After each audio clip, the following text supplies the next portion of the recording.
বাংলাদেশের বর্তমান সেনাপ্রধান বিশিষ্ট গাদ্দার এবং কৃতজ্ঞ জেনারেল ওয়াকার খানের সামনে এই মুহূর্তে তিনটি পথ খোলা আছে।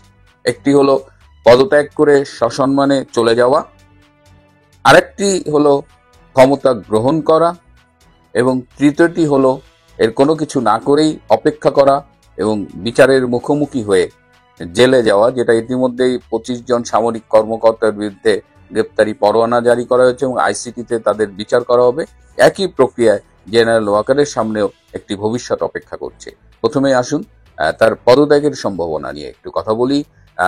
বেশ কিছু তার সিনিয়র অফিসার তার সাথে মিটিং করেছে, দেখা করেছে, এবং তারা তাকে এই পরামর্শটি দিয়েছে যে স্যার, আপনি যদি এভাবে না চালাতে পারেন, যেভাবে দেশের সমস্যা হচ্ছে, যেভাবে আর্মি ক্ষতিগ্রস্ত হচ্ছে, আপনার উচিত হবে এই মুহূর্তে পদত্যাগ করে জুনিয়র কাউকে দায়িত্ব দিয়ে, যার পরবর্তী যিনি আছেন তাকে দায়িত্ব দিয়ে চলে যাওয়ার। এই অপশনটির শুনে তিনি কিছু বলেননি, কিন্তু তিনি কিছু হোমওয়ার্ক করেছেন। তিনি বিদেশের দু একটা দেশে তার পরিচিতদের কাছে খোঁজ নিয়েছেন যে সেই দেশে যাওয়ার ব্যাপারে কেমন হবে, সেখানে বাড়ি ভাড়া কিরকম, সেখানে মান্থলি লিভিং এক্সপেন্সেস কিরকম, এই খবরগুলো তিনি নিয়েছেন বলে আমি একটি সূত্র থেকে নিশ্চিত হয়েছি। একটি পশ্চিমা বিশ্বে তিনি 5 বছরের মাল্টিপল এন্ট্রির ভিসাও নিয়ে রেখেছেন সপরিবারে। সুতরাং এটা হবে সবচেয়ে সম্মানজনক পরিণতি এবং প্রস্থান। এর বাইরে দ্বিতীয় যে অপশনটি বলেছিলাম, যে তিনি চাইলে সেনাবাহিনী সামরিক শাসন জারি করে কিংবা আর্মি ব্যাকড একটা কেয়ারটেকার গভর্নমেন্ট বা কোনো একটা ফর্মে গভর্নমেন্ট তৈরি করার সুযোগ ছিল। কিন্তু জেনারেল ওয়াকার এখন কি চাইলেও সামরিক শাসন জারি করতে পারবেন কিংবা আর্মি ব্যাকড একটি সরকার গঠন করতে পারবেন কিনা? আর্মি ব্যাকড সরকার গঠনের বিষয়টি এখানে আরো অনেক স্টেক হোল্ডার্স থাকবে, সেটি হয়তো করতে পারেন, কিন্তু তিনি চাইলেই আর ক্ষমতা গ্রহণ করতে পারবেন না। তিনি একটা সময়, এটা সত্যি কথা, যে গত বছরের জুলাই আগস্টের যে সামরিক এবং জঙ্গির সম্মিলিত অভ্যুত্থান, সেখানে তিনি একটা সবচাইতে গুরুত্বপূর্ণ ভূমিকা রেখেছিলেন এবং তার সমর্থন ছাড়া, তার নেতৃত্বাধীন সেনাবাহিনীর সমর্থন ছাড়া ওই জুলাই আগস্টের জঙ্গি অভ্যুত্থানটি সফল হতো না।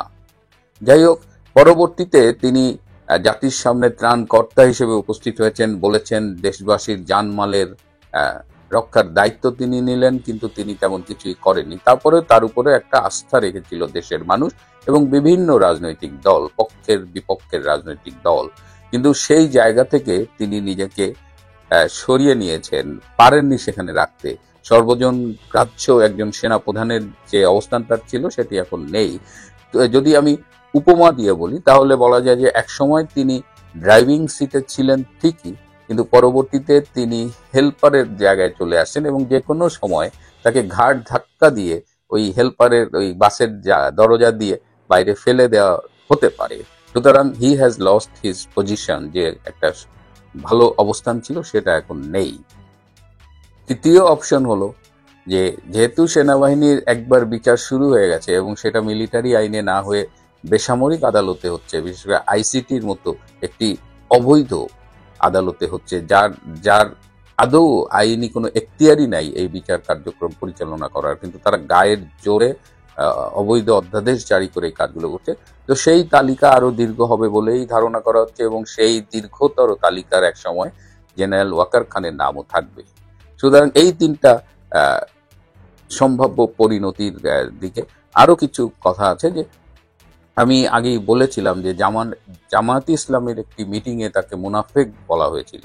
আমরা যতদূর জানি, ছাত্র জীবনে তিনি ছাত্র শিবিরের রাজনীতির সাথে সম্পৃক্ত ছিলেন। পরবর্তীতে তিনি জামাত মাইন্ডেড হিসেবেই কিন্তু সেনাবাহিনীতে কাজ করেছেন। তিনি যুদ্ধ অপরাধী গোলাম আজমের পুত্র ব্রিগেডিয়ার আজমির খুব ঘনিষ্ঠ ছিলেন, স্নেহভাজন ছিলেন, এবং তার কথাবার্তা, তার বিরুদ্ধে যত গোয়েন্দা রিপোর্ট শেখ হাসিনার কাছে গিয়েছে, সেখানে অনেক জায়গায় উল্লেখ করা ছিল তিনি জামাতের প্রতি সহানুভূতিশীল।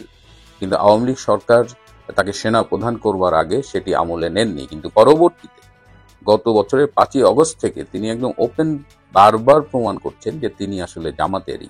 এমনকি সম্প্রতি যে সেনাবাহিনীর এই যে গ্রেপ্তারি পরোয়ানা জারি করা হলো 25 জনের বিরুদ্ধে, তখনও কিন্তু তিনি মধ্যরাতে জামাতের আমির ডক্টর শফিকুর রহমানের সাথে দেখা করতে গিয়েছিলেন। তো জামাত ইসলামী এখন জেনারেল ওয়াকার খানের ব্যাপারে পুরো দুই ভাগে বিভক্ত। এক দল মনে করছেন যে আম, তার বিচার হওয়া উচিত। সে যা যা করেছে গত বছর জুলাই আগস্টে, তার যে ভূমিকা, পরবর্তীতে যে ভূমিকা, তার কারণে তাকেও আইসিটিতে বিচার করা উচিত। জামাত ইসলামের আরেক অংশ মনে করছেন যে না, তার সহায়তা নিয়েই আমরা এই জুলাই আগস্টের অভ্যুত্থান সফল করেছি, তথা তাদের ভাষায় এটা একটা আন্দোলন সফল হয়েছে। তো সেই জন্য তার বিরুদ্ধে আমাদের এত রূঢ় হওয়া উচিত হবে না। যেহেতু তার সহায়তা নিয়ে আমরা আজকে আন্দোলনে বিজয়ী হয়েছি, আজকের এই অবস্থানটা পেয়েছি, সুতরাং তাকে তার কিছু ভুল ত্রুটি থাকলেও সেটা ক্ষমা করে দেওয়া উচিত। সো জামাত তার ব্যাপারে বিভক্ত হয়ে আছে। তার ব্যাপারে প্রতিবেশী রাষ্ট্র ভীষণ ক্ষুব্ধ। এই যে রিসেন্টলি প্রতিবেশী রাষ্ট্র থেকে যে সামরিক গোয়েন্দা দলটি এসেছিলেন, তারা কিন্তু একদম স্যাটেলাইট ইমেজ সহ নানান আহ, মানে প্রমাণ, এভিডেন্স নিয়ে এসেছিলেন। তারা জেনারেল ওয়াকারকে বিভিন্ন জায়গায় নিয়ে গিয়ে দেখিয়ে দিয়েছেন যে বাংলাদেশের 12টি জঙ্গি সংগঠন এবং বিজেপি সহায়তাকারীর ভূমিকায় তারা কিভাবে ভারত বিরোধী বিভিন্ন তৎপরতা করছে। এবং তারা ঠাকুরগাঁয়ে গিয়ে একটি বাংকার দেখিয়ে বলেছেন এই বাংকারটি 2 মাস 13 দিন আগে নির্মাণ করা হয়েছে। মানে এই লেভেলের ইনফরমেশন তারা জেনারেল ওয়াকারকে একটা 58 পৃষ্ঠার রিপোর্টে দিয়ে গেছে। এবং আপনারা ইতিমধ্যে জানেন যে তাকে 7 দিন সময় দেওয়া হয়েছিল, বলেছিল যে 7 দিনের মধ্যে আপনি এই সমস্যাগুলো যদি সমাধান না করতে পারেন সেক্ষেত্রে আমরা পরবর্তী অ্যাকশনে যাব। তো তিনি 7 দিনের জায়গায় 10 দিন সময় চেয়েছেন। এরপরে তার ভারতের সেনা প্রধানের সাথে কথা হয়েছে বলে আমি শুনেছি, এবং সেনা প্রধান তাকে স্মরণ করিয়ে দিয়েছেন এই এই পুরো বিষয়টা। জেনারেল ওয়াকার আকাঙ্ক্ষা প্রকাশ করেছেন যে তিনি সেনা প্রধান হিসেবে তার যে দায়িত্ব 3 বছরে, সেটি পরিপূর্ণভাবে সেই দায়িত্ব পালন করে তিনি অবসরে যেতে চান।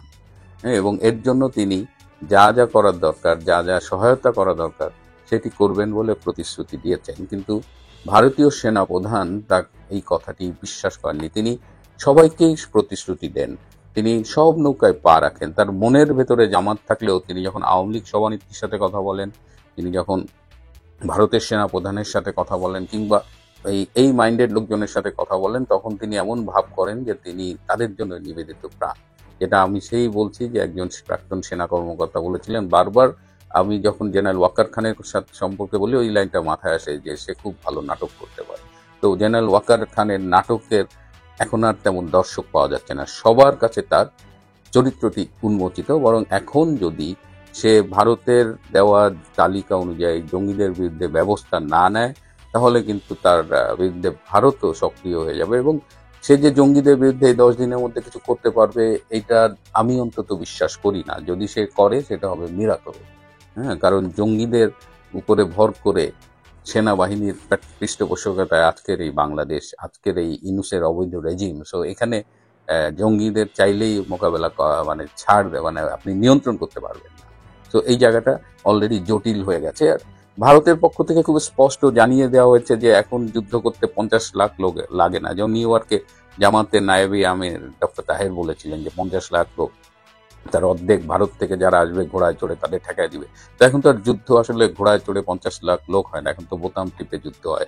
একজন বিজ্ঞানী বলেছিলেন যে পৃথিবীতে যদি 3য় বিশ্বযুদ্ধ হয় এবং সেখানে অবশ্যই পারমাণবিক বোমা ব্যবহার হবে, এবং 3য় বিশ্বযুদ্ধ শেষে পৃথিবীর সভ্যতা প্রায় ধ্বংস হয়ে যাবে, এবং সেখানে তখন পাথর ছাড়া আর কোনো যুদ্ধাস্ত্র অবশিষ্ট থাকবে না। তো সেই রকম একটা জায়গায় বাংলাদেশ যদি স্বপ্ন দেখে, জামাত ইসলামের মতো মধ্যযুগীয় একটি দল যদি স্বপ্ন দেখে যে তারা জামাতে এই ঘোড়ায় চড়ে যুদ্ধ করে জিতবে, এবং যেহেতু জামাতের সাথে জেনারেল ওয়াকার লিঙ্ক, সুতরাং এই বিষয়গুলো আসলে কাজ করছে না। সুতরাং ভারত এবার খুব স্পষ্টভাবে জেনারেল ওয়াকার খানকে জানিয়ে দিয়েছে যে আপনারা প্রায় বলেন যে ভারত বাংলাদেশকে কন্ট্রোল করে, শেখ হাসিনা সরকারকে কন্ট্রোল করতে, এগুলো কোনোটাই সত্যি না। ভারত বাংলাদেশের সার্বভৌমত্ব, স্বাধীনতার প্রতি বরাবরই শ্রদ্ধাশীল ছিল, কিন্তু বর্তমানে বাংলাদেশ যে ধ্বংসের দিকে যাচ্ছে এবং ভারতের প্রতি হুমকি হয়ে উঠছে, সেক্ষেত্রে ভারতের অন্য রূপ আপনারা ভবিষ্যতে দেখতে পারেন। প্রিয় বন্ধুরা, চরম অনিশ্চয়তার মুখে পড়ে আছে। সব নৌকায় পা রাখলে যা হয়, একটা বিশেষ অঙ্গের টান পড়ে। জেনারেল ওয়াকার এখন সেই জায়গায় অবস্থান করছেন, তার ভবিষ্যৎ খুবই অনিশ্চিত। প্রিয় বন্ধুরা, আজ এ পর্যন্তই। ভালো থাকবেন, সুস্থ থাকবেন, তার চেয়েও জরুরি হলো নিরাপদে থাকবেন।